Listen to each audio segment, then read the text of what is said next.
इस बीच आप लोग भी अपने अपने सवाल तैयार कर लें। ये ध्यान रखेंगे कि मैं यहां से सवाल लूंगा, आप लोगों को अपना हाथ ऊपर करना है, अपना नाम बताना है और अधिकतम 3 वाक्यों में अपना सवाल पूरा करना है। कई लोग सवाल की जगह भाषण देने लगते हैं, उससे आज बचना है।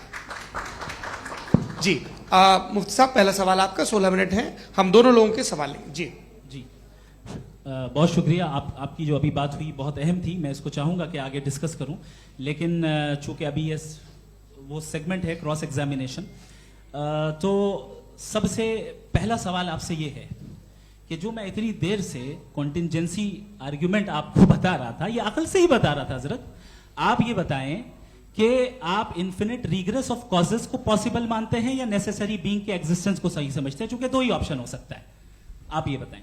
देखिए, आपको मैं ईमानदारी से बात करूं, एक तो मैं कॉन्टिजेंसी वर्ड ठीक से समझता हूं, और इस वक्त भी जो आपने अंग्रेजी के अल्फाज इस्तेमाल किए वो ज़रा थोड़े से मुझे डिफिकल्ट और कॉम्प्लिकेटेड लगे, तो आप ज़रा सिंपल जबान में सवाल कर सकते हैं। बिल्कुल कर सकता हूँ जी। यूनिवर्स की हर चीज कॉन्टिंजेंट होने का मतलब यह है कि वो अपने एग्जिस्टेंस में किसी के ऊपर डिपेंडेंट है। जो भी चीज डिपेंडेंट होगी वो चीज इंडिपेंडेंट नहीं हो सकती, तो उसका कोई ना कोई कॉज होगा। तो अब आप क्या समझते हैं कि ये इन्फिनिट रिग्रेस है, यानी कॉज पर कॉज, कॉज पर कॉज, कॉज पर कॉज, और कभी कोई यानी ये एंडलेसली चलता रहा? क्योंकि अगर ऐसा होगा तो हम तो एग्जिस्टेंस में आते ही नहीं। लॉजिकली ये मुत्तफक अलैह चीज है, मुत्तफक अलैह, अग्रीड अपॉन। इस पे हमने एग्री किया था कि मुश्किल शब्द आएगा तो अर्थ बताना पड़ेगा। तो इन्फिनिट रिग्रेस तो पॉसिबल नहीं है, तो कहीं ना कहीं आपको रुकना पड़ेगा ऐसे नेसेसिटी पर। नहीं, कोई जरूरत नहीं रुकने की। किसने कहा आप रुकना पड़ेगा? आप रुकते हैं खुदा पे, आप नहीं रुकते। आप कहते हैं वो हमेशा से, जब उस वक्त से जब वक्त नहीं था। आप कहाँ रुकते हैं कि अब हुआ था वो? आप नहीं कहते। हम क्यों नहीं मान सकते कि यूनिवर्स जो है और बल्कि मल्टीवर्सेस जो है वो हमेशा से हैं, वो बनती है, बिगड़ती है। एक हमारे यहाँ एक चीज़ है ब्लैक होल, वो समेट लेता है वापस, फिर ब्लास्ट होता है, फिर फैल जाता है। और इसमें हमारी तो खैर कोई औकात ही नहीं है। इंसान की एक छोटे से जर्रे पे हम 50-60 साल की उम्र रखते हैं, जो करोड़ों अरबों साल की कायनात है उसमें, और पैदा भी नहायत ही बेहुदा वजह से हुए थे। तो इसमें ये सोचना कि इसकी वजूहात और ये क्यों है, ये डिपेंडेंट है, ये हम देख रहे हैं, क्या मालूम। आप सोचिए कि ये जो फैल रही है कायनात, ये कहाँ फैल रही है, ये कहाँ जा रही है, और ये फैल क्यों रही है? अरे बना लीजिए तुमने, रुको भैया, हाँ काफी है। ये फैल क्यों रही है? ये और कौन सी कायनात जिसे मैं दूरबीन से देखता हूं तो 2 बिलियन लाइट ईयर पे है, उससे मेरा कोई वास्ता ही नहीं है। 2 बिलियन ईयर यानी अगर मैं 80,000 माइल्स पर सेकेंड से चलूं तो 20 करोड़ साल में वहां पहुंच जाऊंगा। इसकी जरूरत क्या थी? ये दुनिया, ये कायनात तो इंसान अशरफुल मखलूकात के लिए बनाई गई ना। तो ये सब ये टर्म समझ में नहीं आया, इसमें कोई खास समझने वाली बात थी भी नहीं। ये जो अल्टीमेट कहा यह जाता है कि ये जो पूरी यूनिवर्स है, ये जो दुनिया है, ये इंसान के लिए बनाई गई। अच्छा, ये सब इंसान के लिए। क्यों साहब, सही है ना? बिल्कुल, लेकिन इसका ये मतलब नहीं कि किसी चीज के पीछे रीजन आपको नहीं पता तो रीजन नहीं है, इसे कहते हैं नहीं, मुझे नहीं पता, लेकिन मेरी जिम्मेदारी नहीं है। वो बिल्कुल सही कहा था उसने, बर्टन रसल ने। आपने उसे मजाक में टाल दिया कि भाई आप एक दावा कर रहे हैं, मैं क्यों कहूं कि ये गलत है दावा? आप प्रूफ कीजिए, मेरे पे जिम्मेदारी ही नहीं है, मैंने थोड़ी कहा है। आप प्रूफ कीजिए कि ये सही है। आप आर्ग्यूमेंट ऑफ कंटिंजेंसी का जवाब ही नहीं दे रहे हैं। पूछना चाहेंगे? आप सवाल पूछना चाहेंगे मुफ्ती साहब से? क्योंकि ये क्रॉस एग्जामिनेशन का दौर है। आप जैसे पहले बोल रहे थे फेथ को लेकर कुछ, मैं ये पूछना चाहूंगा कि खुदा ने जो भी रेवल्यूशन किए हैं, एक मजहब के नहीं, बहुत से मजहबों में किए हैं, अलग अलग रेवल्यूशन है। कहीं कुछ एक बातें हैं, कॉन्ट्रडिक्शन भी है आपस में, कहीं कुछ आप कर सकते हैं, कहीं कुछ नहीं कर सकते। ऐसा नहीं है कि सबकी कोड ऑफ मॉरल एक है। तो ये किस्सा क्या है? अब आप ये देखिए कि मुझे कभी कभी लगता है कि ये जो फुटबॉल फाइनल होता है, लाखों लोग होते हैं, फिर वो टीवी कवर कर करोड़ों लोग, अगर उसमें खुदा की एक बूमिंग आवाज आ जाती, मैं गॉड हूं, तो सारे लोग अभी सुन लेते और टीवी पे भी सुन लेते, किस्सा खत्म होता। ये इतनी राजदारी क्या है कि तुम सामने कुछ तो सबूत दे दो हमें सॉलिड। ये कह साहब ये यूनिवर्स कैसे बनी, इससे मसला क्या हल होगा? मैं पूछूंगा आपसे खुदा कैसे बना, क्यों नहीं पूछूंगा कैसे बना? बल्कि वो तो कायनात से कहीं ज्यादा इंटेलिजेंट है, कायनात से कहीं ज्यादा कॉम्प्लेक्स। जी वो हमेशा से है, आप कहेंगे मैं मान लूंगा। अच्छा दोयम वो कादिर मुतलक, यानी कादिर मुतलक का मतलब ओमनीपोटेंट, वो जो चाहे कर सकता है। आपको नौकरी दिलवा सकता है, आपकी अच्छी जगह शादी करवा सकता है, आपके पड़ोसी का मुकदमा हरवा सकता है, आपको जिता सकता है, सब काम करता है। थोड़ा सा माइक क्लोज जी। वो इस दुनिया को चला कैसे रहा है, ये दुनिया कैसे चल रही है, आपको इस पर हैरत नहीं होती? या क़यामत के बाद कभी एक जस्टिस होगा, जब ये बच्चा मर चुका होगा जिसकी धज्जियाँ उड़ गई बम से, इसको इंसाफ मिलेगा तब। अच्छा अब जवाब दूं? हाँ जी जी। मैं वही इसीलिए आप ही की तरफ आ रहा सबसे पहले आपने रेवलेशन और स्क्रिप्चर्स की बात की, इस पे मैं बात कर सकता हूं लेकिन आज नहीं करूंगा चूंकि वक्त कम है, कभी और इस पे डिस्कस करेंगे। मैं तैयार हूं उस पे भी बात करने के लिए। ये क्योंकि अभी हमारा से topic- राउंड 2 की भूमिका तय हो रही है। डज गॉड एग्जिस्ट राउंड 2 जी। चूंकि आज गॉड के एग्जिस्टेंस पे बात है तो मैं उसी के रिलेटेड जो है आपके सवालात को एंटरटेन भी करूंगा और मैं भी पूछूंगा। आपने कहा कि आपने साबित ही नहीं किया, जबकि आर्ग्यूमेंट ऑफ कॉन्टिजेंसी बुनियादी आर्ग्यूमेंट है। आप मुझे कॉन्टिजेंसी का मतलब बताइए, आपका मतलब क्या कॉन्टिजेंसी? कॉन्टिजेंसी का मतलब यह हुआ कि हर वो वजूद जो किसी भी चीज का पाबंद है, हर वो वजूद या हर वो चीज जो अपने एग्जिस्टेंस में किसी भी चीज के पाबंद है और उससे बाउंड है, उसको उसकी जरूरत है, उस पर डिपेंड करती है, तो जाहिर सी बात है कि उसका कोई ना कोई कॉज होता है। ये तो अक्ल की बात है, ये आप रीजनिंग की बात करते हैं, मैं वही कर रहा हूं। दूसरी चीज आपने ये बात कही कि इतने बिलियन लाइट ईयर्स दूर है, उसका मेरा क्या लेना देना। फिर मेरे ख्याल से आपको ये नहीं कहना चाहिए I think therefore I am an atheist. आपको सोचना चाहिए, सिर्फ आप एक लिमिटेड दायरे में रहकर नहीं सोचें बल्कि बाहर निकलकर सोचें। आपने तीसरा सवाल किया, आपने सर, 2-3 सवाल एक साथ किए। ऐसी बातें ना कीजिए, कुत्तों को इतराज हो जाएगा आप पे कि आप कुछ भी सोचिए, ये इजाजत आपको है नहीं, मुझे है।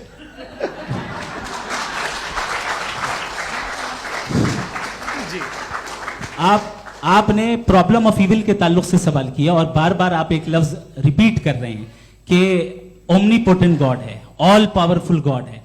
यही तो दरअसल समझना है कि गॉड का कॉन्सेप्ट क्या है। प्रॉब्लम ऑफ इविल जो है, प्रॉब्लम ऑफ इविल दर हकीकत 2 असम्पशंस पर कायम है।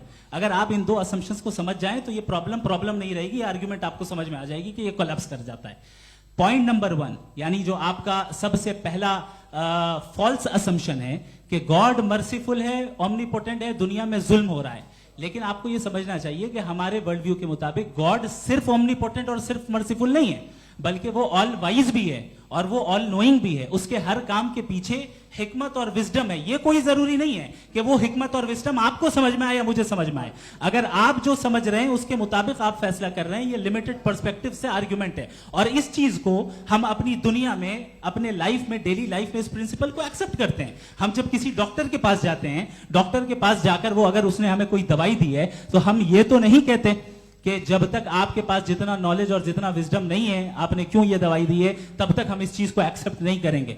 नहीं कहते, हम उसकी अथॉरिटी को तस्लीम करते हैं। क्यों? क्योंकि उसकी हम जानते हैं कि वो नॉलेजेबल है, वो विजडम वाला है, हमसे ज्यादा नॉलेज और हमसे ज्यादा विजडम है। बताएं सर। नहीं, डॉक्टर में और खुदा में बड़ा डिफरेंस है। डॉक्टर पढ़ा लिखा होता है एक, तो मैं उसकी बात सुनूंगा। दोयम ये नहीं, कुछ जवाब तो ये भी नहीं है सर प्लीज, आप अगर सब ऑडियंस से बोलने लगेंगे तो फिर मतलब नहीं सिविलाइज्ड बहस का। मतलब आप ये कहें कि चूंकि आप डॉक्टर पे बिलीव करते हैं इसलिए खुदा पे बिलीव किए, क्या ये मिसाल आपको समझाने के लिए आर्ग्यूमेंट है, इस पे आपको इतराज नहीं है।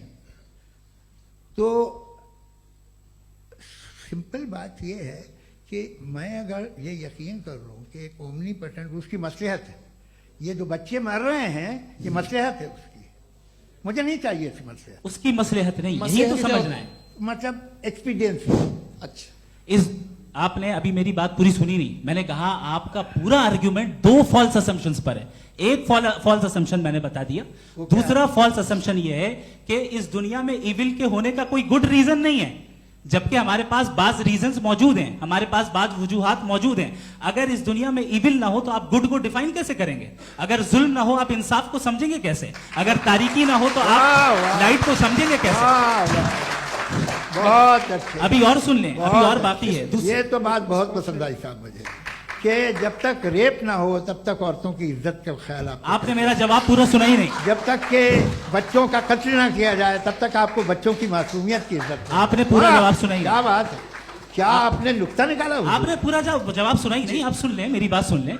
ये मैंने आपको एक चीज बताई। दूसरी चीज, इस दुनिया में हम आए हैं टेस्ट के लिए, हमारा टेस्ट हो रहा है और हर इंसान का अलग अलग अंदाज में टेस्ट होता है। और इस दुनिया में अगर इविल मौजूद है तो वो इविल जरिया है हमारे अंदर ह्यूमन नोबल क्वालिटीज को डेवलप करने का और अलग अलग फील्ड में प्रोग्रेस करने का। और अगर हमारे अंदर और इस दुनिया में इविल नहीं होता तो बताइए टेस्ट का मतलब क्या होता? अगर मैं अपने स्टूडेंट को एमसीक्यूज दूं और उसमें सिर्फ राइट आंसर लिख कर दे दूं और कहूं तुम्हारा टेस्ट हो गया, ये मीनिंगलेस है। इस दुनिया में अगर हम टेस्ट के लिए आए हैं तो जाहिर है गुड एंड इविल दोनों मौजूद है। तो अगर गुड एंड इविल दोनों मौजूद है तो ये इविल भी खुदा का बनाया हुआ है। जी हाँ, खुदा का बनाया हुआ है। लेकिन अच्छा, चलो अच्छी बात। जी बिल्कुल, तो बिल्कुल खुदा ने बनाया। अभी तो ये है कि जो मेजॉरिटी है दुनिया में वो इविल है, तो ये खुदा एक्चुअली इविल के साइड पे लग रहा है मुझे। बिल्कुल भी नहीं, मैं बताता हूं। मेजॉरिटी में तो वो है। क्या बात कर रहे हैं भाई आप?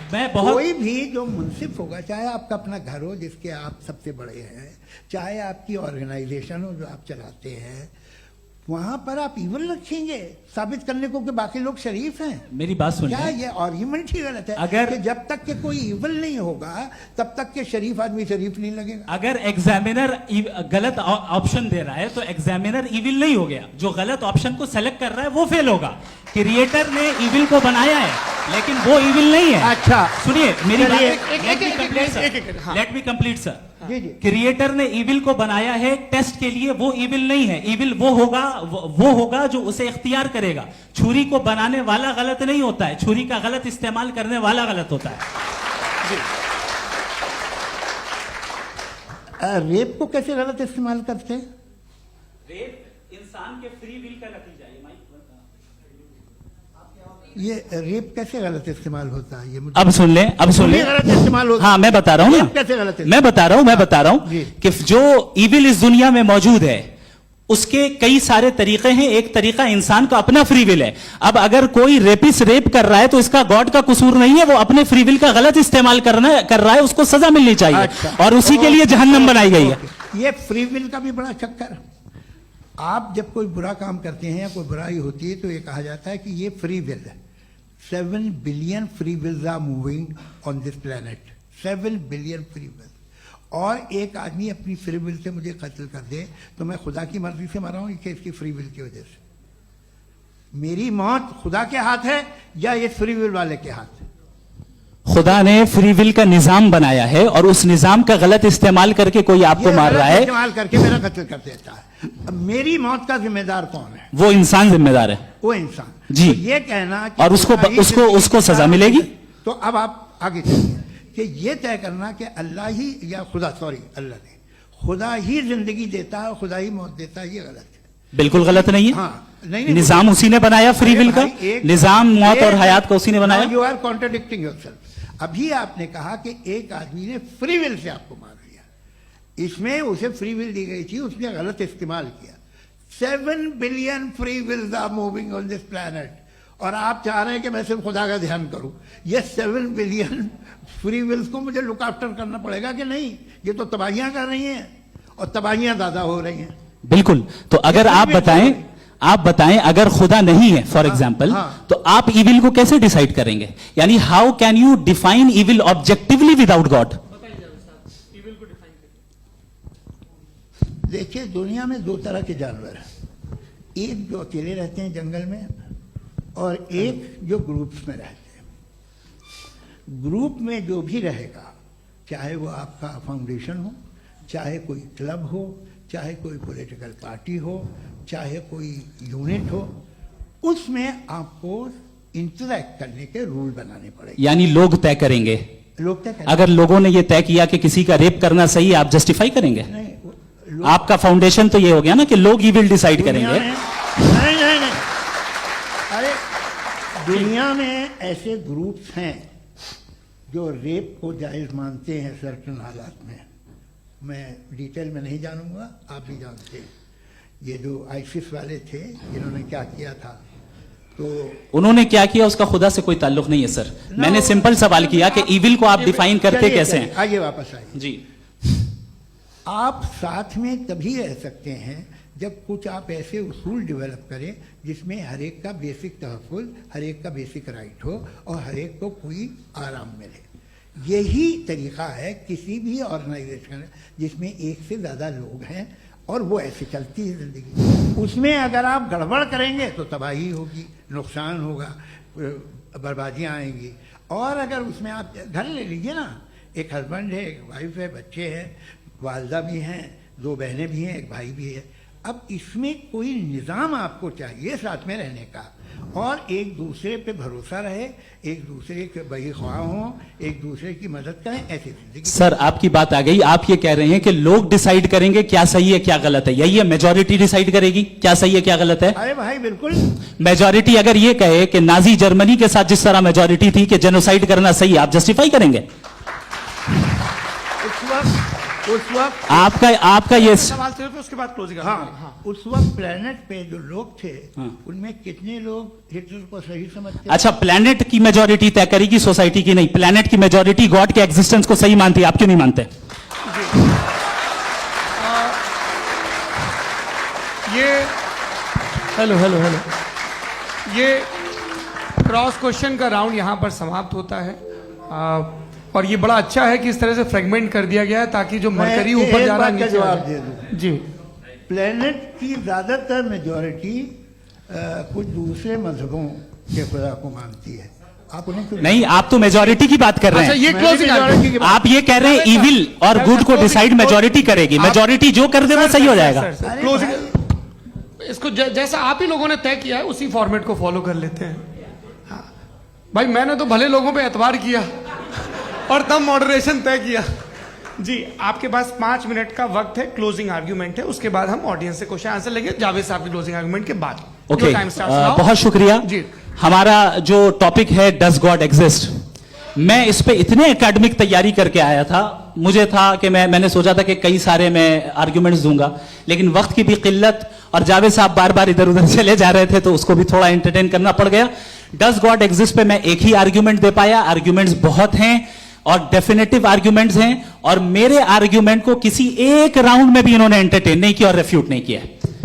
एक राउंड में भी नहीं, एक राउंड में भी नहीं। और ना ही अभी आपका क्लोजिंग आर्ग्यूमेंट आएगा, नहीं, वो बता देना। Argument of contingency sir. अरे मैं आपसे कई बार कह चुका हूं कंटीजेंसी का मतलब अब मैं कैसे समझाऊं आपको? आपस में हाँ, आप और कितने आसानी से समझाऊं मैं, मुझे तो नहीं समझ में आ रहा है।